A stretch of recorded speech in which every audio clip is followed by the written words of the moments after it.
Centurion, Walid has made his move. His men have taken positions on the ridges to the east and south. They are watching the camp. I see. How would you describe their posture? They are observing, sir, not advancing. But their presence is obvious. It is a display. It is a message. We question those who come and go from his city, so he shows us that we, too, can be observed. He is reminding us we are guests here, and unwelcome ones. The men are unsettled. They say it feels like being surrounded in hostile territory. That is because we are in hostile territory, Gaius. We arrived as enforcers of imperial order. But to them, we are just another armed group threatening their lands. Our checkpoints were the first provocation. This is his reply. What is your command? Do we withdraw the checkpoints? No. To withdraw now would be seen as weakness and would only embolden him. But to escalate here, with 80 men against the city and its hinterland, is folly. We are caught in a game we cannot win with the pieces we have on this board. Then what is our play? We change the board. Prepare a dispatch for the governor in Damascus. Detail the situation, rising tensions. The fortified city of Jurash under Lord Walid now demonstrating a military response to our presence. Request a full cohort from the garrison, not to attack, but to demonstrate an unmistakable presence, to show that Rome does not retreat when challenged, but it also does not stumble into traps laid by local lords. You are asking for enough men to ensure he cannot even consider a fight. Precisely. I am asking for enough men to make our first move, the checkpoints, into the last move he will ever question. We will have the strength to enforce our inquiries, without his silent mockery from the hills. He wants to watch us. Let him watch the standards of 2 more centuries planting themselves on this ground. Find our 3 fastest riders. They leave within the hour.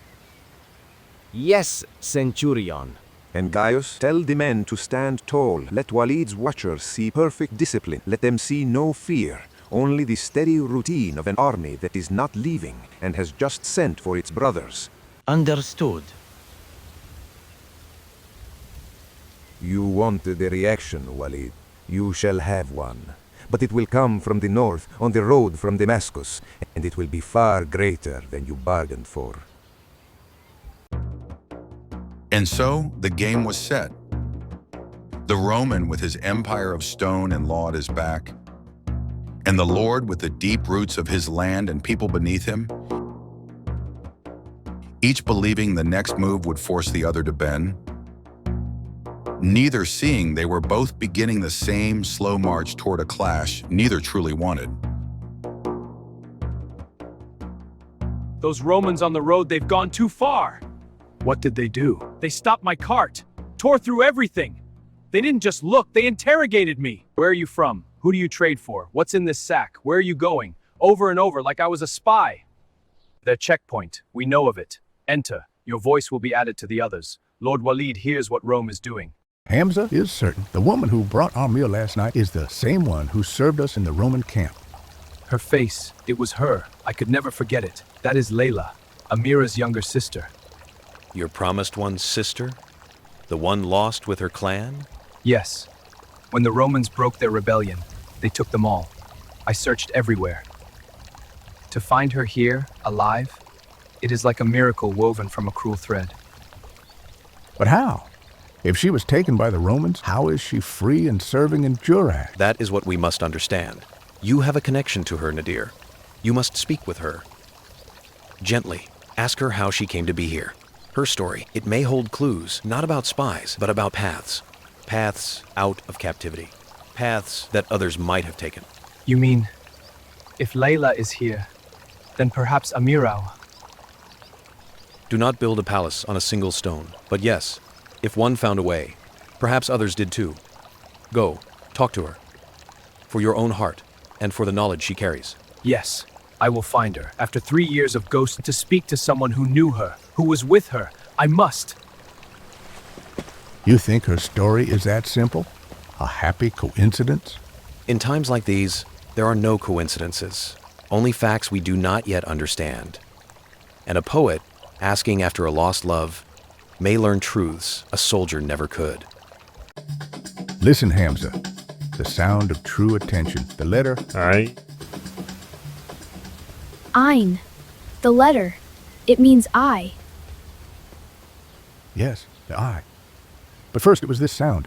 The first sound of awareness, some say. The sound a man makes when he truly sees. The Hebrews know it as Ayin. We know it as Ayin. It is the root of looking, of witnessing. The Romans cannot make this sound. No, to them it is too deep. It frightens their tongue. So, over centuries, they let it fade. It became a mere sigh, a vowel, or more often, a hollow O. The call to attention becomes a gasp of surprise. And they forget its power? They bury it inside their own words. Take their word for command. Obedio. To obey. On the surface, now, peel it. You know the parts from our lessons. The B. What is its essence? The Ba. It is accessibility. The way in. Good. And the D? The Dal. The path. The way forward. What extends. Exactly. So we have accessibility plus the path forward. But what of the first sound, the O? That is their pale shadow of our Ayin, the remnant of the call to focus, to see clearly. So, obedio, it is not blind submission. Its hidden meaning is pay close attention, then gain access to the way forward. It is originally our word abd, the one who listens with full attention to follow a will greater than his own. Lila, can it be you? Nadir, the world grows smaller. Your sister, Emira. Do you know anything? Have you heard anything? I search for her. For all of them.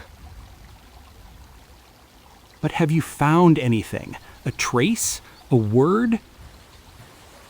There is a thread, a possibility, but it is fragile, like a spider's silk in the wind. I cannot pull on it yet. Tell me. Let me help. I will do anything. No. You must trust me. To speak of it now would be to destroy it. It requires silence and patience. If Lord will lead, or anyone were to look into my past or question why I am here, everything could be lost. This chance, however slim, could vanish. For Amira's sake, you must say nothing of knowing me. You must let me work in the shadows. You swear this thread is real? It leads to her? I swear. It is the only lead I have, and I will follow it to the end. But you must let me do this my way. When I know more, when it is safe, you will be the first to know.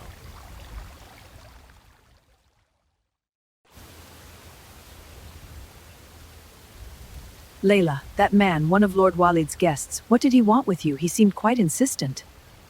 He thought he knew my face, mistress. See that it does not happen again. Guests are not for idle chatter. Of course, mistress.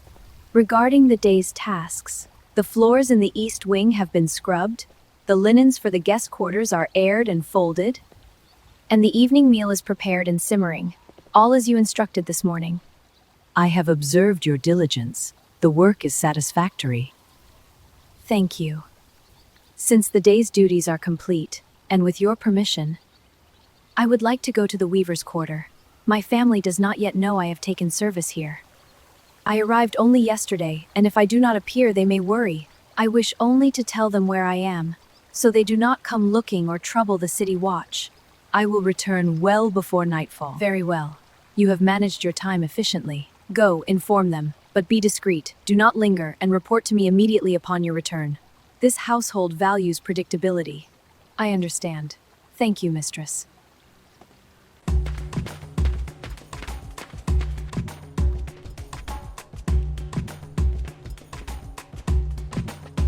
A woman. Alone. No goods, no pack. Entering a soldier's camp empty-handed.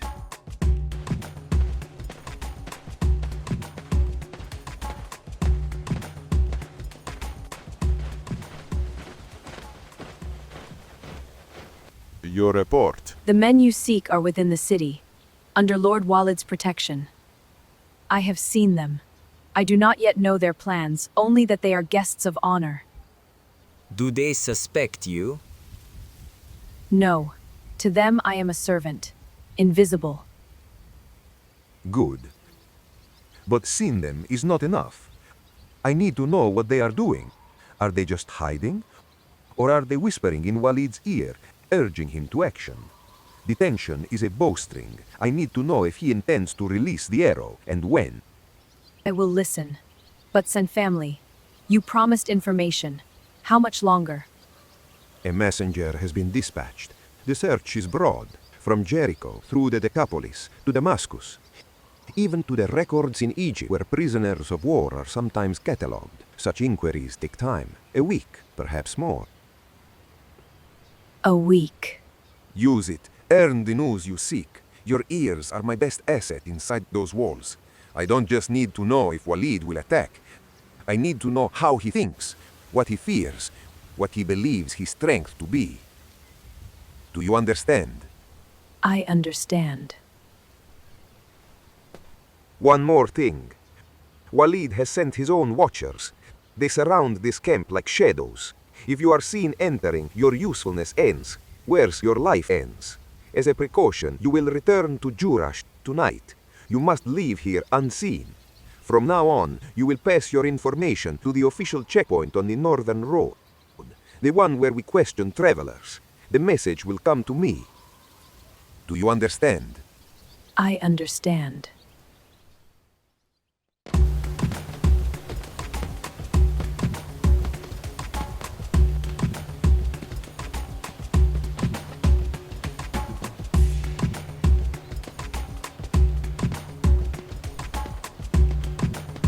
The Romans tighten their grip like a blacksmith's vice.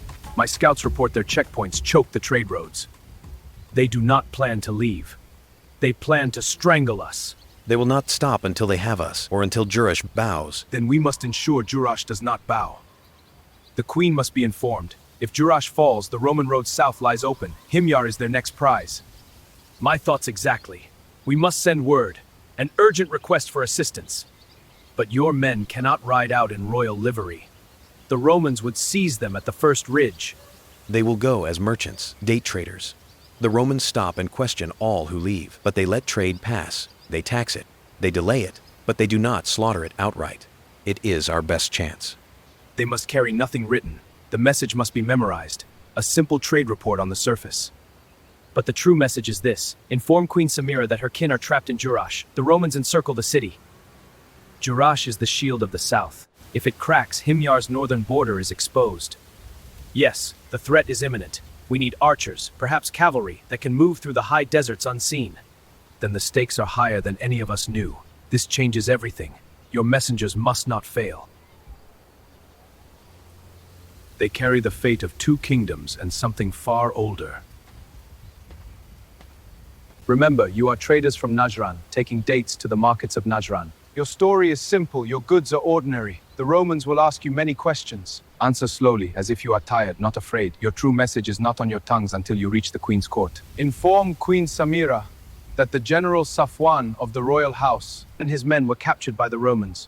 We were held in their camp, bound and questioned, but we escaped. Now we are trapped again, this time within the walls of Jurash, with the Roman noose tightening daily.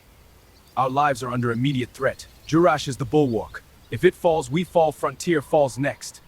The Black Stone is here. It is held within these walls, trapped as we are. The search is over. We have found it. But we cannot move it while the Roman noose is around our necks. Its guardians await the Queen's command. We will remember every word, my lord. The capture, the escape, the threat to Jurash, and the stone. May the desert winds hide your tracks and speed your journey.